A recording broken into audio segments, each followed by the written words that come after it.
sexual assault statutes of limitations. And I had every odd against me you could have. It was carved in stone. It was not going to change. And as a mother, as a survivor, I wouldn't accept that.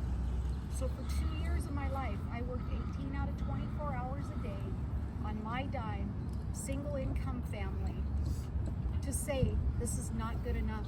We need to change this. And against all odds, we changed it. It wasn't perfect. Woo! And there's been more work that's been done since then. So when I think back, to being the little girl that was hiding under the bed, thinking that I wasn't going to wake up the next morning. And those fears were real, because out of 3 children, I'm the only survivor. The other 2 died as teenagers. 1 murdered, 1 committed suicide because of the abuse. So when you talk about having a voice,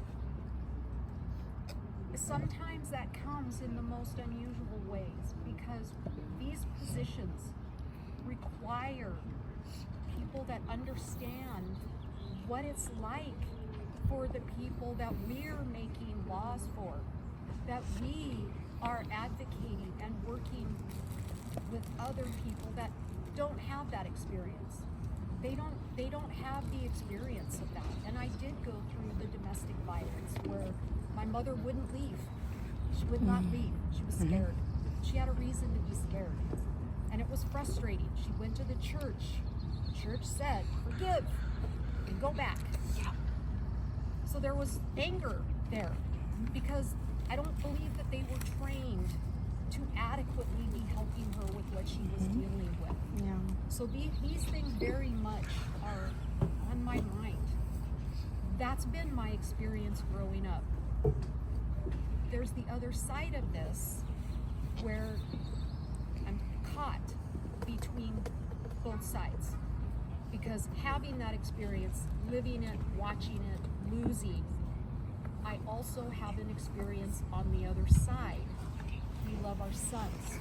Stand up, or what do you? We love our children. What has happened that leads to 2 people falling in love, getting married or not getting married, having children, and then breaking down? And I've often thought about that. I've thought about when I was a little girl and I would see the abuse going on.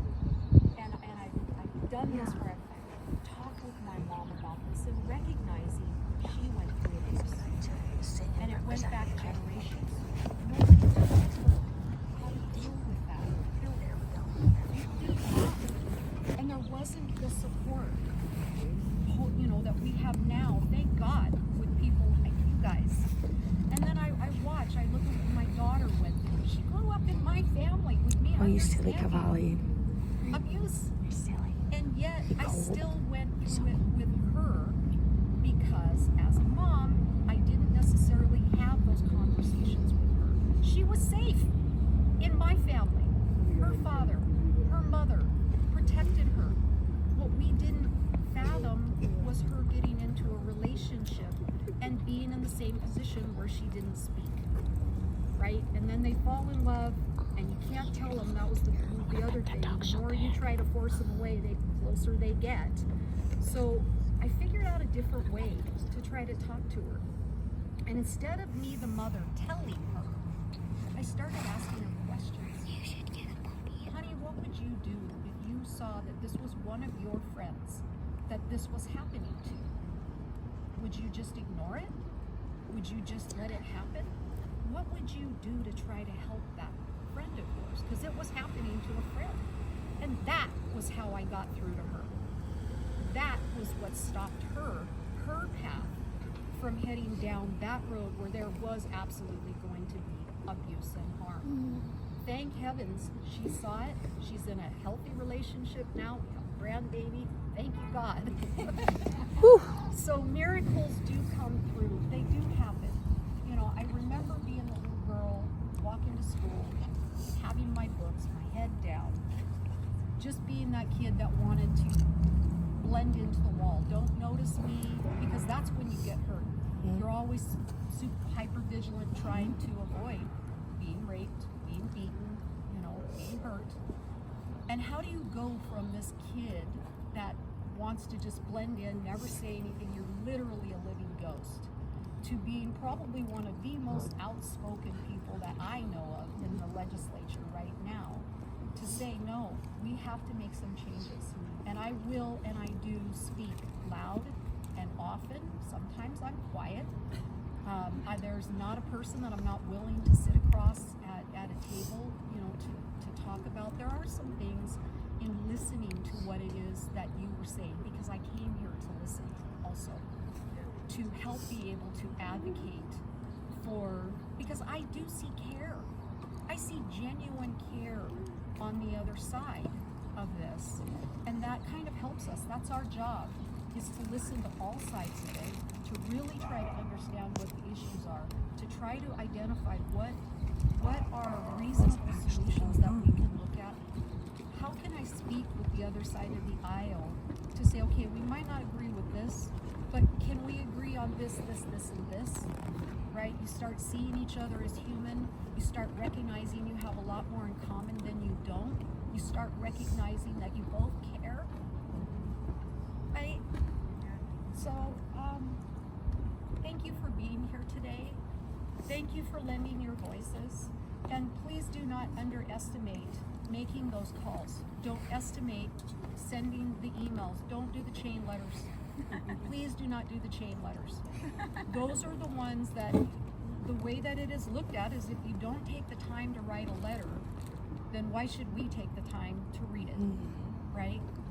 It's important that you really put down what you think, and you can submit those to the legislature. I remember, I'm the ranking member for the Public Safety Committee now. The first time I came to Olympia, was coming through that door over there. I was coming to testify. I was on the other side of the dais, and I was scared to death. I didn't think I could get through that. I was afraid that when I left, the person that hurt me was gonna hurt me again permanently. So I had real fear, but I did it.